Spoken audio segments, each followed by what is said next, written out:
There. Good thing I was just getting started. As I was saying, I'm starting a little late. I was hoping that my coworker, my friend, my spiritual brother, Doc Solomon, could join me and kind of double team this thing. Just because I've always wanted to do that with him, cover a subject. Unfortunately, he is still tied up. He may be able to join us while we're in progress here. So I think I'm just going to get started without the good Doc by my side and start answering some of the excellent questions I got. This is all, by the way, me prepping for a class I'm doing tomorrow night, a live in-person class at Ritual Craft in Denver. If you can make it, it will be an excellent, excellent class. It's going to cover everything we cover here tonight and a whole lot more on spiritual self-defense, spiritual protection, cleansing yourself, what to do if you've been targeted by a curse, a hex, a jinx, something like that. So it's going to be a really good class. We're going to cover some of that stuff tonight. We only got an hour, and I got your guys' questions, which are excellent, and I'm excited to answer. We got a bunch of people tuned in already, so I may well start. Welcome to everyone who's tuned in. Let's see who we got here. Betty323, my good friend Genevieve, RK Gomez, Nita Zane, Smithy the Pirate, Nina Cretina, and everyone else who's going to tune in. Hello, everybody. I'm not going to hit the little wave buttons to you all, but I'm going to get started. I'm going to start looking at some of these very good questions. Basic stuff. So it's interesting because the questions go from like either very, very basic to very, very, very advanced type situations. So let's see. What are some good ones to start with? I'd like to start with basic, obviously. So this is a good one. Quick and simple defenses against assholes at work. So a good segue to talking about the most common types, and I'm speaking specifically about defenses against spiritual problems, spiritual attacks. I'm not going that much into defenses, at least in this talk, using spiritual methods to defend yourself. There's a whole lot of stop gossip work that you can do. That's usually what we want to do for people at work. I have my own Employee of the Month oil that I make, and that's specifically for dealing with everybody at work, from the boss to the coworkers to the customers to everyone. There's a few different aspects to sort of the actual mundane, using spiritual means to affect the actual mundane hardships of work, right? That's not what I'm talking about here. Assholes at work will also get you spiritually. What do I mean? If you don't work with spiritual people, they'll still throw evil eye on you all the fucking time, and they'll put the bad mouth on you. So, talking about, this is just my segue to kind of talk about these two topics. The evil eye is the most common curse in human history, in the world, across all cultures. Everybody believes in it, and everyone believes in it basically the same way. And it can be given to you on purpose, and a purposeful evil eye can fuck your life up. But it can be given to you accidentally if people are jealous of you, if people simply don't like you, if people give you a dirty look. All that is capable of transmitting evil eye. And it's those evil intentions projected through their eyes, enter through yours and enter you. So, protecting yourself from this is real important. The first thing you should always do is get an evil eye charm and carry it in your left pocket. That's the first sort of basic defense. Additionally, if you have the evil eye on you, a way that my family does to kind of remove it and detect who sent it, is you get an egg, just a regular white egg, and you get a coin, and you hold it in your right hand, the egg and the coin together, and you give it a light squeeze as you name the names of everyone you think might have sent it to you, and the one it breaks on is the one it was. And then you can throw the broken egg in water, the egg yolk in water, in a glass of water, let that sit overnight, and you can see the bubbles, you can see a lot of the nature of what they put on you, but using the coin will tell you who it is. And then you want to go dump that egg water at the crossroads. So why on the left side? Yes, because the left side is your receiving side. It does switch at your feet. The field, if you put your arms out, is a lot like a pentagram, but it switches at your feet. It kind of follows the line, but your left hand kind of sits at your left hip, where your left pocket is. So that's why left is your receiving side until you get to your feet. So generally you're protecting your left side because that's where stuff's going to come in.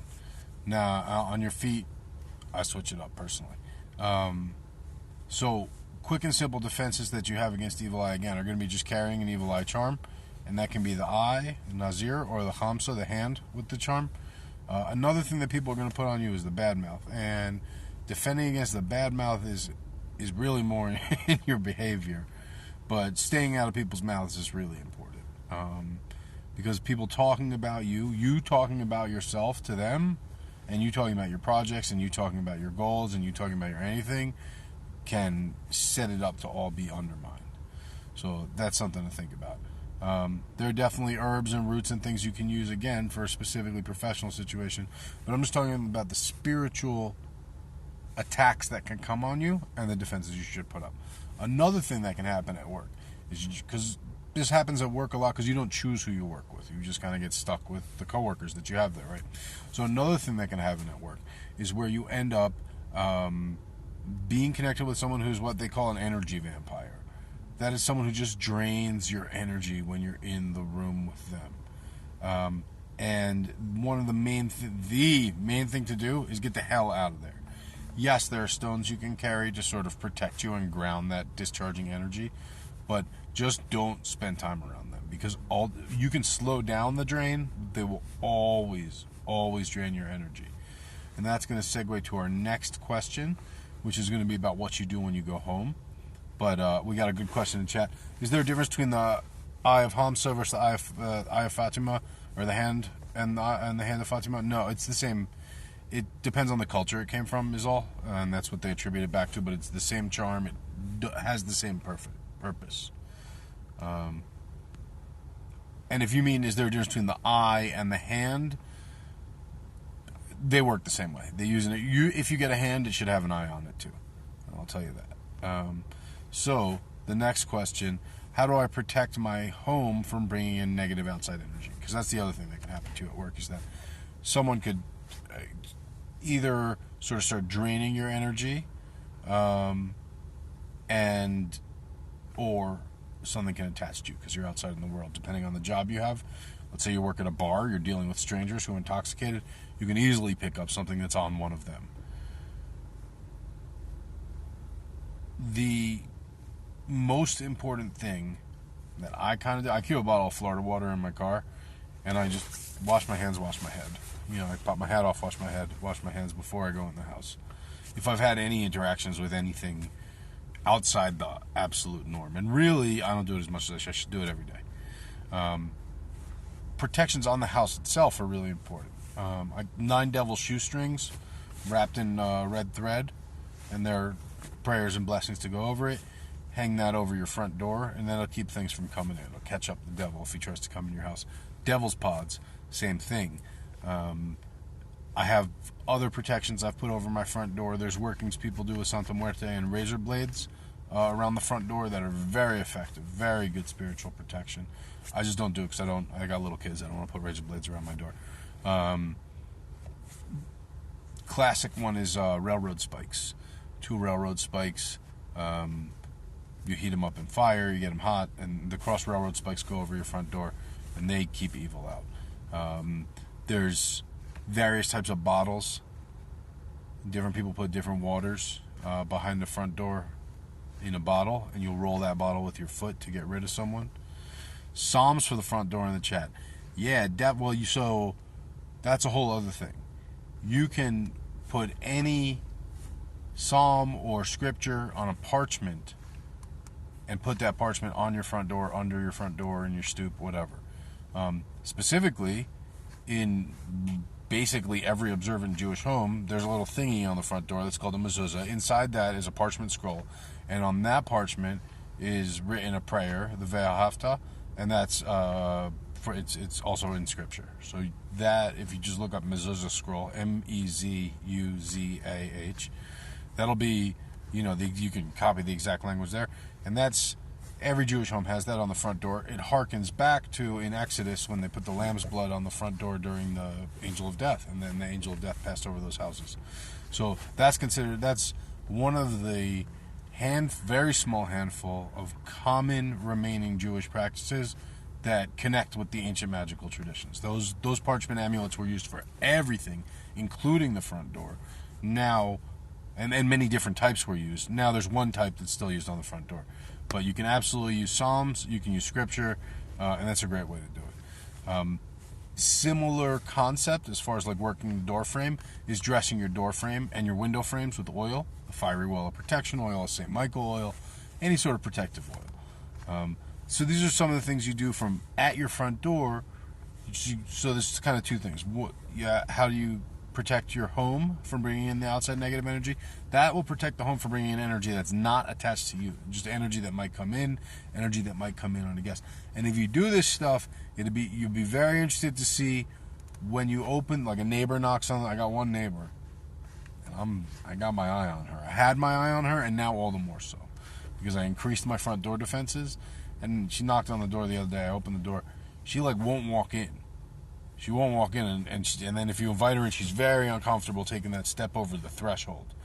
So that's a sign for you. When you put up the defenses, when someone feels the resistance, that means because they may not have bad intentions, but they're definitely got some bad vibes on them. Some bad energies that you didn't invite into your home, that you don't want in your home, based on how you set up your protections. So yeah, clean yourself, clean the house, protect the front door, and then there's also cleaning the house, right? Everyone knows about burning sage, and burning sage is good, and Palo Santo and all this other shit, right? But burning incenses to clean your house out is real important. And this will tie into another question, though, with some herbs I like to use, but just quick off the top head to get rid of shit, negative energies and things. Oh, and Genevieve in the chat, killing it. The broom. Yeah, you keep a broom and sweep behind them to get them to leave. A broom is actually listed in my my class notes, so that's a good one. Yeah, keep a broom behind the door and sweep it to get them to leave, or sweep after them when they leave. Sweep their footsteps away and to keep them from coming back. Those are all kind of real old workings. But yeah, so herbs for cleaning and getting rid of shit. Just get your pen, because I'm going to start going. And I'm going to be all over the place here, because there's really like a lot of different negative energies you can get in there, and these don't all work on all of them. Oh, what do you put on your door? On the actual door, I hang an evil eye on my door handle. I dress the door frame in oil. Above the door frame, I've got the devil's paw, the devil's shoestring. I've got a tin soldier that I melted with soldier's grave dirt. I've got a holy knots with the blessed name in them. So I got a few more stuff going on my front door, but that's my personal. That's my house.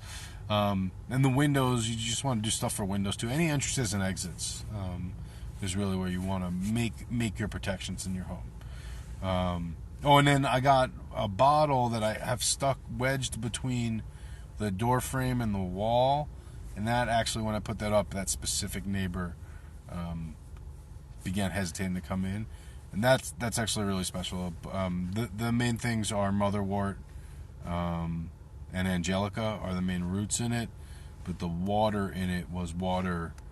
It was the birthing tub we had in the room when my second daughter was born. My wife didn't give birth in the tub, but it had all that energy in it, all that just incredible feminine power. So mixed that up with angelica and motherwort and steeped it for a few days, and then strained that off, and we keep that bottle by the door, and that definitely does a job. So now to get rid of things, I'm just gonna go. And some of this stuff's appropriate for baths, some of this stuff's appropriate for incenses. If you want all the details, sign up for the class or something, because it's just so much.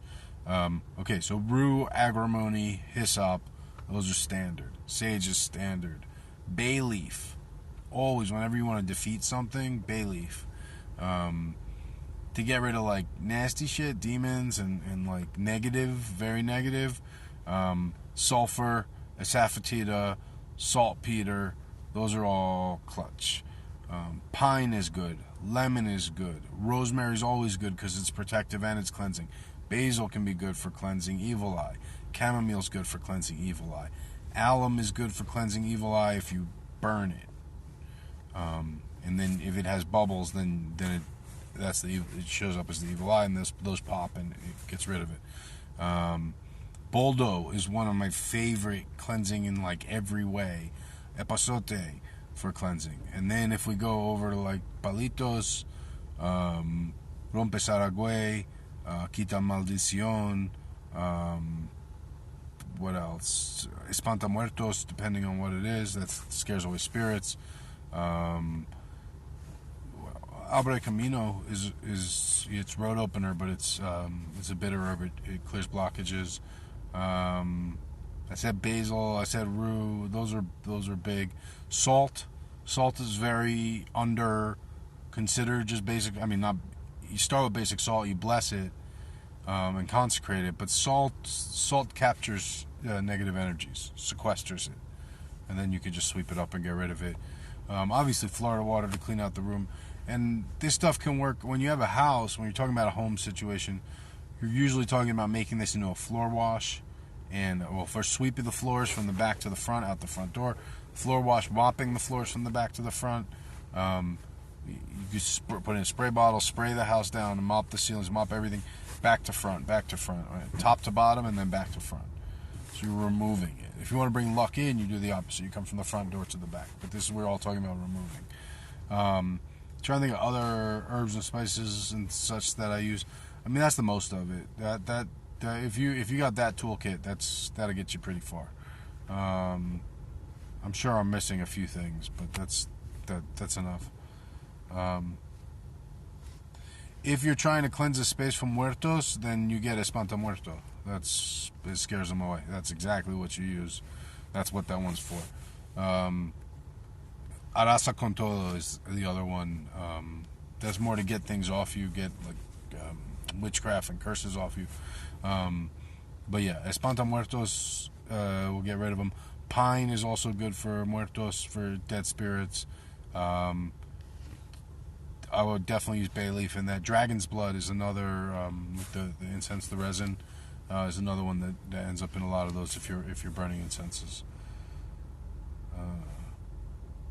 Eucalyptus is another one. Let's see what else we got. What is the number one thing that I use for protection? The number one thing I personally use for protection is prayer. That's why devotional prayer is a big part of my practice. And if not, and to me, that's the one thing I have. If everything else is gone, if it, God forbid, I'm in a situation where I don't have anything and I do need protection, then I always have prayer. That's the number one thing. The next thing is my ancestors.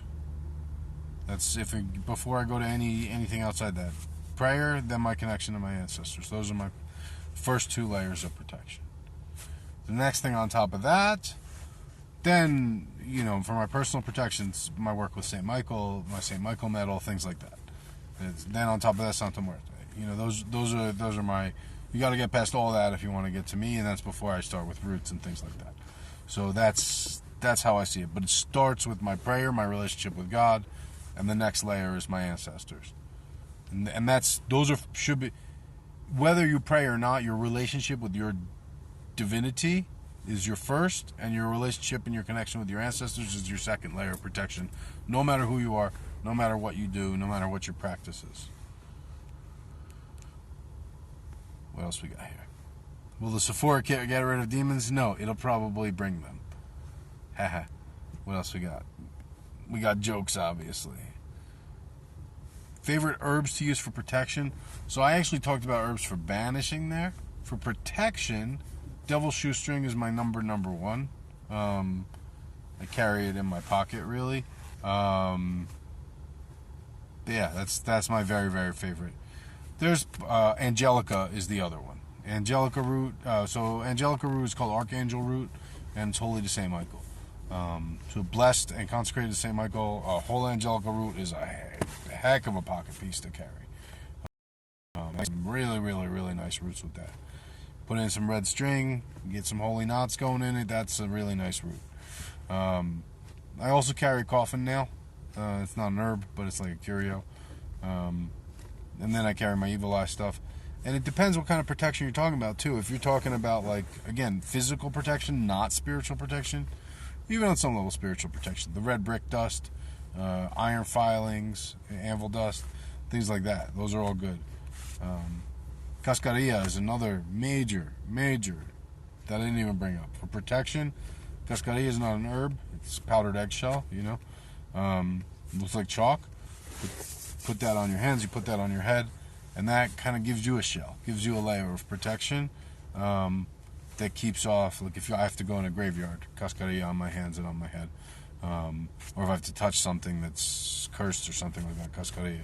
And then Florida water to wash off after. So those are some of the basics on the protection tip.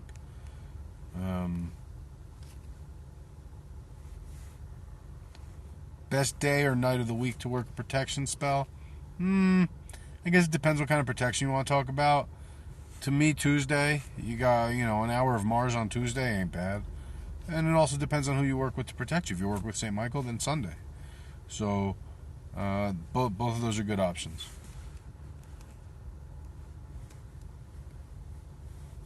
Favorite forms to protect yourself? I said that. Your home? I said that. Family and kids. Okay. So my kids, my daughter has a pocket piece that I made her, a cross, that I blessed and consecrated. And I have to say, all this stuff again is after, remember, first is my daily prayer and devotion to the Almighty. And second is my daily connection to my ancestors to protect all of those things, especially. After that, additional, my daughter carries a pocket piece. Both my kids wear evil eye protection, especially on kids. That's very, very important. That's so fucking many people will walk up to your kids and say, "Oh, she's so beautiful, she's so sweet." At least half those motherfuckers are throwing evil eye, if on you or on your kid. You gotta have that protection. It's very important to break that. My daughter's very sensitive, so we have all this. She gets baths once in a while and things like that. But baths, I don't think I'm going to really have time to talk about in this, and that's a great way to remove things off you, and should be part of a prayer. I should take more baths. If Doc Solomon was in here, he would be reminding me right now. Protecting the family also comes down to regularly blessing your kids and things like that, especially in front of your ancestor altar, is very good. One thing that mothers can do is you can take a piece of your hair and you can dress it with oil, and you can stitch that into their jacket or stitch that into their some clothing that they always wear, their backpack or something, and have that with them, and that'll bring them home and that'll protect them. Another thing, I dress my kids with oils. They don't even know half what I do to them. I'll just be like, "Come here," and I'll just put something in their hair. It depends too what I'm thinking I gotta protect them from and things like that. Protecting pets, working animals, to me is a different proposition than working people.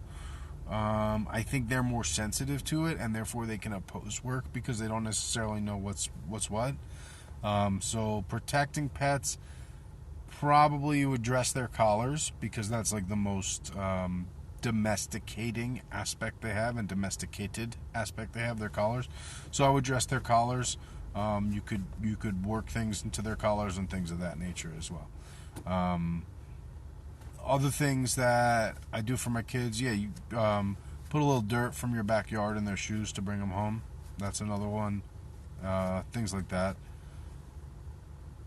Yeah, that's and I mean generally, like, be on top of your kids' spiritual well-being. If you are of a religious faith, at the earliest stage at which it's appropriate in your faith, bring them in. And if you have misgivings about your own faith, bring them into a faith.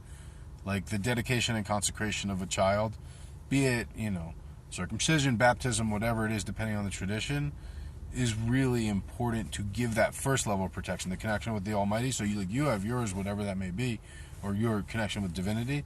That gives them theirs before they're able to actively work it. It sort of like covers it until they're an adult. So that's that's a really important, easy thing you can do to give kids some spiritual protection. And what I mean to say by that is if they don't have that, they're very unprotected, and it's overall a dangerous situation. Okay, now we're getting to some of the real heavy questions here.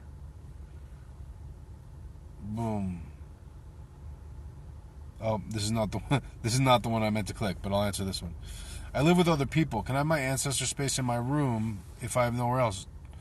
So people have this one a lot. Can you have your ancestor altar in your bedroom? Depends on your ancestors and depends what you do in your bedroom. But if they can see, the idea is they can see wherever they are. So if there are things you do in there that you would be private, that you wouldn't do in front of your ancestors, in front of your grandparents and things like this, that's where it's an issue. One option you can do is have a cabinet that you can close. I have altars in my bedroom. It depends on the spirits too. I mean, if you're getting busy, it can offend, and walking around naked and things, it can offend some of the sensibilities. So that's why people tell you not to do that, as far as offending. And then if you're having sex, like those spiritual energies can get involved in some way or another. So that's the with your ancestors, that could be weird. All right,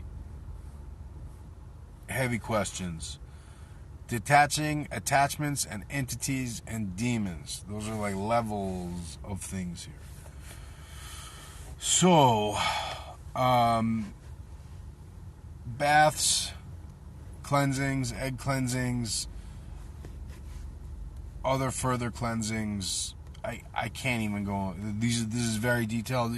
Really, this is what you hire a professional for. When it's more heavy than you take a bath and it's still there, that's what we do, because it's often on a case-by-case basis based on you, and a case-by-case basis based on that entity. And at least the way me and Solomon handle it is, we start with a misa. From there, we kind of get the spiritual diagnosis, and it can be complex and multi-stepped and very it can be more complicated than just like, oh, you wash this thing off. Because if you tried washing it off and it doesn't wash off, then it's probably more complicated than that. How do you do a head washing? I am not qualified to answer that. Or head cleansing, I'm not qualified to answer that question. Solomon is. I am not totally positive he can reveal all the details. If he gets in here, though, we'll ask him. So that is a good question, because that is a way to remove attachments as well. And it depends on the type of attachments. That'll more remove like spiritual detritus that accumulates, and that's the point of baths as well. But yeah, this next question also similar. I was told I was buried in a cemetery and I got to cleanse. What else can I do? Oh, and I thought it said I got to cleanse. I got to cleanse. What else can I do? Again, this is a situation where this is where you hire a professional. What needs to be done ideally is you need to find that trick that's buried. You need to dig that up. You need to burn that with saltpeter, with black pepper, with salt, with sulfur, with asafoetida. Get it the fuck out of here. Throw it on a railroad track out of town. If you don't know where you're buried, you don't, internet age, it's not all in the town graveyard like it used to be. You got no idea where this thing is. That's a thorny bit of work. There are approaches. There are very few you can do yourself. There's really nothing you can do yourself that's going to be that effective, except the Book of Saint Cyprian has you might try. There's a self-exorcism in there, so you might try that. That's not going to work. I'll be honest with you. That's not going to work. You can DM me, ask her of this question, and we can talk about the work. But that's serious work. It's for someone I would first ask where you were told, who told you got buried in the cemetery, because that's serious. That's like a serious hit to put out on someone. If a worker did it, if they hired a professional, if they didn't hire a professional and someone just did it themselves, then actually it might be easier to take off. So yeah, DM me. I'd be interested to hear more about that one. And if Solomon comes in, I'll bring that one back up because I'd love to get his take on that. What else we got here? No, this one's not about curses. This one, the person's in the chat, so I'm going to ask what they mean. What is an auxiliary spirit? What I think you mean by that, and I am not sure if it's what you mean, and because I'm not actually familiar with that term as it's given. So like a demonic spirit will have legions with it, and those are sort of its like imps, essentially, like lesser infernal spirits that can be really annoying and can actually fuck shit up, and if you don't pay attention to them. So I think that's what you mean. I also think you're in chat right now, so if you are, set me straight on whether I answered your question. In the meantime, I think there's a question in chat. Yeah, none of this other stuff has to do with this. Someone put you in a jar and buried the jar in a cemetery. So that could be what they did. More than likely, what I would, if I were trying to accomplish what that is I'd make a doll of them. Make a doll of them and then put it in a little coffin. And I got these little coffin boxes, and then I make them a little headstone. I got these little crosses, and I bury them in the cemetery like that. So could be a jar. Could be anything really. Could be in a fruit. Could just be a candle that was burned on a name paper and then that got buried in the cemetery. Anything, it doesn't really matter. But how that works is how I would do that work. I don't want to say how it's usually done one way or another, but that would be a doll working, right? Then you conjure them into the doll and you do what you got to do to the doll and you put the doll in the cemetery. So that's what I would imagine the person meant. I don't know. So yeah, I don't. You don't remember where you heard the term auxiliary spirit, but spirit that you use to call the other spirits of the gatekeeper. Okay.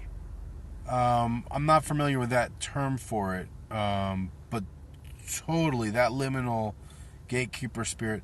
So the ancestors are generally the first level of this, because right, you're like physically composed of them, like you're made of them, and then they're in spirit, right? So you're like it's like a direct connection.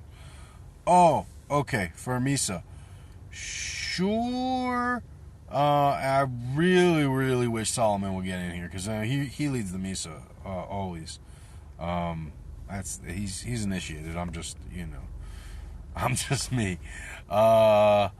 We're gonna have to do that's like 3 questions. I'm gonna really actually give him a bunch of shit when we get out of here, because that's 3 questions. And I was like, man, I wish Saul was in here. So if he shows up, he will answer that question. Usually, well, okay, so the ancestors are the first level. If you're doing Misa and you're connecting with the ancestors, you might do, and again, I'm not going to suggest that anyone who is not initiated to work with a certain spirit, or not introduced and doesn't have a relationship with that spirit, work with that spirit. So that's a basic thing.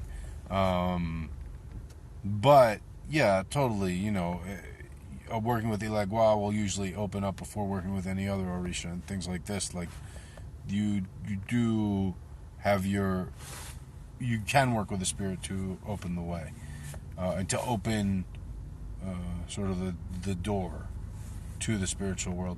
When we do Misa, the Boveda, the ancestors, are really where the focus is. And then, we say the Lord's Prayer until Spirit arrives, generally. We do the St. Michael prayer sometimes, but so St. Michael does bring the spirit between realms, but usually it's like a one-way trip. It's from life to afterlife. He's not really on the retrieving type, but I'm not saying that's not possible. I'm not used to working with him that way. I would be interested to hear more. So yeah, I would definitely be interested to hear more. If you can find where you heard about that, bring it up in chat. And I think everyone's intrigued by this question. So other stuff on spiritual protection and self-defense. We've kind of talked about going out in the world. We talked about being at home. We talked a little bit about herbs and roots. We talked a little bit about pocket pieces you can carry. Just the signs of being spiritually worked, I think, are something we can talk about. And then how to reverse things, I think, is a good thing to talk about. So let's see how we're doing on time. Okay, we're doing okay on time here. So signs of being worked are manifold because there's a lot of different workings. But the thing that you can kind of judge by is it's something unprecedented, sudden, and persistent. So what that means is it's something that isn't common, right? If you're the sort of person who's sick all the time and you're sick again, maybe not spiritual, maybe not a spiritual cause. And this is something I want to give a caveat of that my elders have put very well. Sometimes a flat tire is just a flat tire, right? Sometimes you got fired just because you got fired. Sometimes you got, there's not always a spiritual cause because something went wrong to you. But if it's unprecedented, this doesn't happen to you. It's sudden. There's no build up to it. There's no obvious, like, we go back to a sickness. It's not like, oh, I was around someone that was sick and now I'm sick. If that happened, they probably got you sick, Or there's no, like, I fucked up at work and now I got fired. If that happened, you probably got fired because you got fucked up, right? So there's nothing like that. It's unprecedented. It's never had happened before. It's sudden. It's surprising. It's out of nowhere, and it's persistent. It keeps happening. And if you cleanse yourself or something, it gets off and maybe it stops for a little bit and then it starts happening again. Then the other thing you got to look at is this a pattern in your behavior that's causing it to happen? But if it's not, if it's external, then that probably is a spiritual cause. Types of effect, anything from bad luck to money running out to restlessness to fatigue to anxiety to depression to physical sickness, especially unexplained physical sickness, persistent unexplained physical sickness, multiple rare physical sicknesses, things like that. Those can all definitely be signs of spiritual causes. And, there are also obviously very totally material causes for every single one of those effects. So you should do your best, and any worker you're working with should do their best to eliminate the material possibilities and isolate that it's definitely a spiritual cause before they attempt a spiritual treatment. So those are just like some of the signs. There's actually Witch Dr. Alex posted a really good list. I think earlier this week. You can go through his thread and find it in there. But those are some of the signs you're under spiritual attack. And what to do if you're under spiritual attack. First thing is, again, if you're the praying type, start praying. And get that thing, pray to your higher powers, pray to your ancestors, and pray to your spirits to block it, remove it, and reverse it. Speaking of reversals, and since we're talking a little St. Michael, last thing I can talk about is a very, very, very basic reversal of St. Michael that fucking works. You get yourself a glass of water, like a wine glass, that's good. You get yourself a plate, like a saucer. You put water in your glass, leave about an inch of air at the top. You get your plate, put it on top, flip that upside down. Put the plate on first, flip that upside down. Then you get yourself, if you got botanicas near you, you can get a pull-out candle, like a black and red pull-out candle.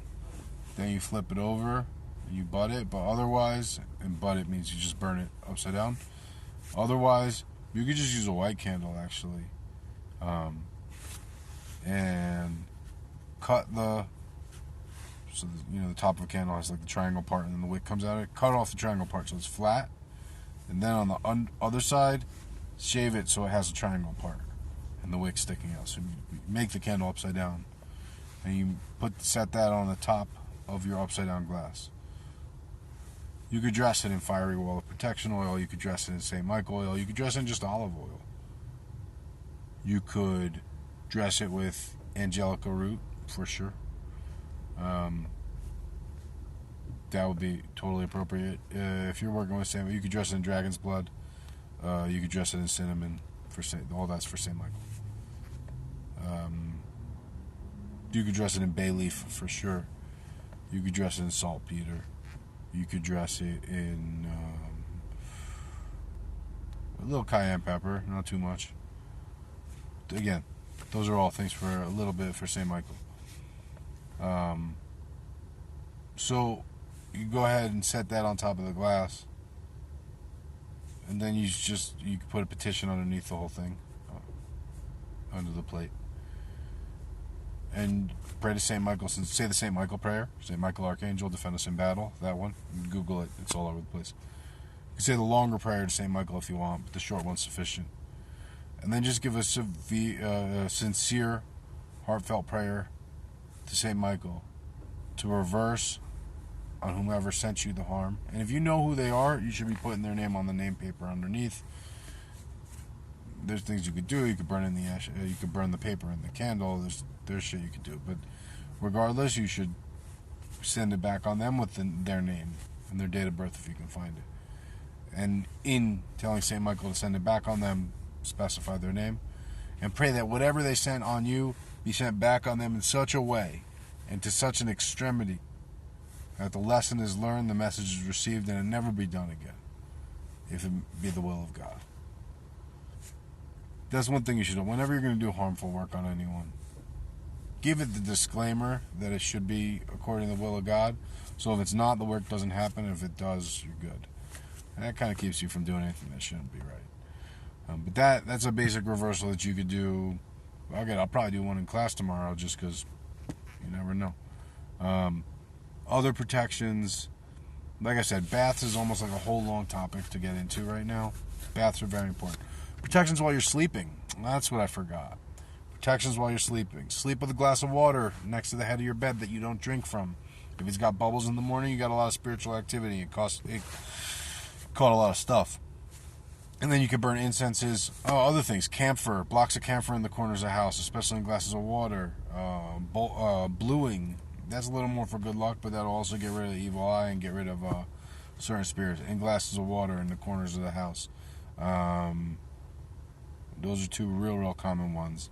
For physical protection, red brick dust. I lay that out under my welcome mat. Indian head pennies. You nail those into the door frame, the bottom, whatever that's called. The bottom of the door frame. I forget what that board is called, but that board. Those are all basic, sort of quintessential. 4 golden eye needles in the 4 corners of the house, buried. Red devil lye, boxes of red devil lye in the 4 corners of the house is another old working. So those are some things you could play with for protecting the home. All right, I'm clearly getting tired talking about this work, tired doing this work. But if anyone else has questions, I'm happy to answer them. I'm just having trouble coming up with my usual freestyle babble. I'm running short. Hey, sweet. Ed's Manifesto's in the room. So I guess I'll ask Ed, what do you recommend for protecting your home in your line of work, sir? And if you don't know, Ed's a pretty cool guy, a security specialist and urban survival specialist. So his view of protection and quite an astute, wise, and trained spiritual man. So he's a good one to have. Well, he's talking spiritually. Yeah, so to protect yourself from spirits, of course, iron. Well, I guess in his line of work too. Yes, the iron knife is for people in spirits, my favorite thing to solve problems. And spirits fear iron. They might fear computers for the same reason. I'll just say that because the idea is spirits fear iron because iron, at least at the time that these doctrines were being laid down, was really like the height of technology. And spirits are old. They like old things and the old ways and nature. And iron was seen as like the opposite of that. So that's why spirits fear iron, and maybe they fear computers. Go over the difference between talismans and amulets. Yes, it's actually pretty simple. A talisman is a type of amulet. A talisman is always protective. An amulet can be to bring luck, be to bring love, can be for success. Amulet can be for anything. Talisman is only protective. So that's pretty simple, actually. Splitting poles, bad luck, and the origin of it. Man, I don't know about the bad luck stuff. I mean, and the metaphysics of it, I don't know. A lot of this is old superstition. Superstition usually begins with actual practical stuff, and then game of telephone goes around. Some specific spirits reside in iron, so iron is dedicated to some specific spirits. So when you work iron with fire, any working you do with Mars, for example, iron is and that's the other piece. Iron is sanctified to Mars, the god of war. In Orisha tradition, obviously, there's associations with iron and Ogun. So it depends what you mean by spirits residing in iron. Definitely, spirits can be put to reside in iron. All metal, so metal can be heated and quenched, right, during the blacksmithing process, and that allows energies to be put into iron, worked into iron, in the quench water and while it's being smithed. And man, there's someone I would definitely like, Troll Cunning Forge. If you're not following him, follow that dude. He's a hell of a blacksmith and a hell of a spiritual worker, and he's taught me the little bit I do know about working spirit into iron, and it's only a little bit that I know. He knows a lot, but I've only learned a little bit from him.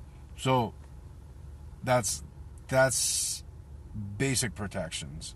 Like I said, I'm exhausted, so coming up with just stuff to talk about is going to be really hard, and I don't have my class notes in front of me because it'll end the live if I pull it up. So if you got questions, I can do it. Graveyards using iron bars to keep them in. Yeah, the idea is spirits stay away. And you notice graveyards usually have pointed iron. It's pointy on top. And that's the idea. Kind of just like sharp iron is something spirits don't want to fucking be around. So that's why iron knife, the railroad spikes, the coffin nails, that's all good stuff to have. The coffin nails are most commonly associated with cursing, but I use them as little railroad spikes all the time. And the dead don't like coffin nails, obviously, because it means to them, that's how they get stuck. And that's probably why they use iron nails for coffins, too. So, other things. To protect from evil spirits, there's psalms. There's psalms galore. Psalms 91 is the standard. It's they call it the anti-demonic psalm. It's very much the anti-evil spirit psalm.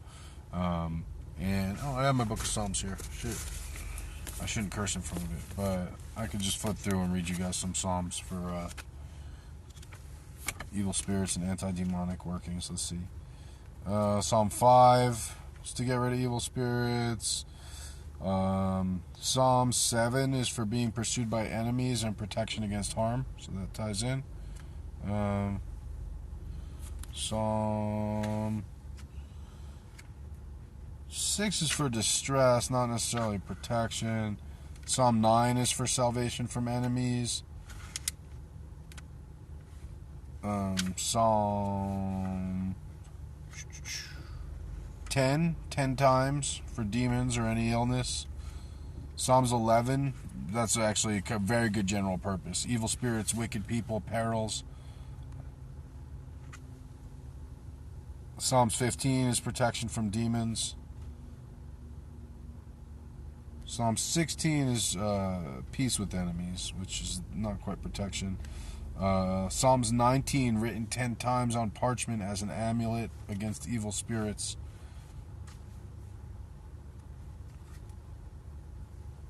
So these are just some. Psalms 31 against the evil eye is a major one.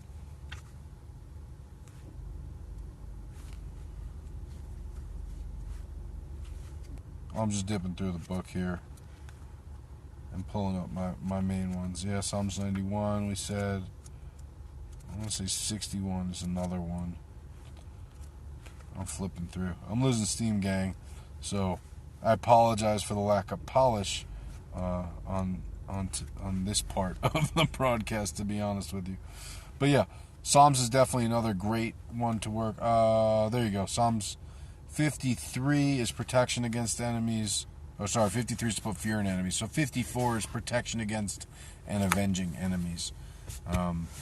So there's some Psalms to work with. You can say them devotionally, like every day, every night, every morning, every night. You can write them down on parchment and carry them. You can write them down on parchment and keep them in your home. So that's and the Psalms, protection from enemies is like one of the key recurrent themes of the Psalms. King David had a lot of enemies, and he was constantly pursued by them, constantly worried about them, and constantly turning to God for protection from them. And so his Psalms are basically his incantations in his own words for that protection. And as I went over in the Psalms class the other night, David is considered the sweet singer of Israel, that his words are so perfect and so beautiful that even God is moved by them. So basically using his words, similar effect, right? God's a sucker for those words, is the idea. Cool, gang. That's about what I got for you. I can't believe it's like barely 11 o'clock and I am beat. I gotta call it. Plus Instagram's gonna make me wrap up this live any second now. Anyways, so thank you all for tuning in. Again, if you're in the Denver area, roll through tomorrow. That's Friday night. If you're watching this, and it is Friday, that's tonight. At Ritual Craft, 7 to 9. It's at the new location. You can see them at Ritual Craft. That's RITUALCRAVT here on Instagram. And then the new address is on there and all that stuff. We're doing the spiritual self-defense class. And then next Tuesday is the spiritual warfare class. We'll do the attack side of this thing. Because everyone knows how to defend themselves already. So it feels like it's a responsible thing to do. Anyway, thanks for tuning in. If you're someone I kind of said to DM me in this, I hope you do DM me, because I'd like to know more about those cases, and maybe we can help you. And guys, tune in next time when I can get Solomon actually in this thing, and I'll get him to answer your Orisha specific questions and things like that. All right, right on, guys. Thanks for tuning in.